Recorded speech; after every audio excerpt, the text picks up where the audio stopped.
नमस्कार, मी माधवी चौधरी। सध्या आपण आहोत बारवी डॅम या परिसरामध्ये। जसं की आपण माझ्या मागच्या बाजूला पाहू शकता की बारवी धरणाच्या डॅमचे दरवाजे पूर्णपणे ओपन झालेले आहेत आणि धरणातून पाण्याचा उसंग भरपूर प्रमाणात वाहत आहे।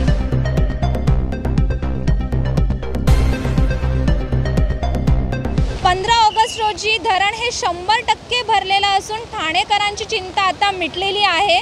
मागील वर्षी धरण हे 9 ऑगस्ट रोजी भरलं होतं, तर यंदा 16 ऑगस्ट रोजी पूर्णपणे भरलेलं आहे। त्यामुळे ठाणेकरांची आता चिंता मिटलेली आपल्याला पाहू दिसते। आपण बघू शकतो की या ठिकाणी बारवी धरण 100% भरलेलं आहे आणि धरणातून सध्या पाण्याचा मोठा विसर्ग सुरू आहे। बारवी धरणातून ठाणे शहर आणि कारखानदारांना पाणी पुरवठा केला जातो। आपण जर बघितलं, बारवी धरणातून ठाणे शहर, मीरा भाईंदर, कल्याण, डोंबिवली, उल्हासनगर आणि या शहरांना सुद्धा पाणी पुरवठा इथूनच केला जातो। पाणी पुरवठा जसे की मागील काही दिवसात पाऊस जोरदार पडत असल्याचं आपल्याला दिसतंय। पिंपळोली, आसलोली आणि नदीकाठच्या गावांना सतर्कतेचा इशारा देण्यात आला आहे।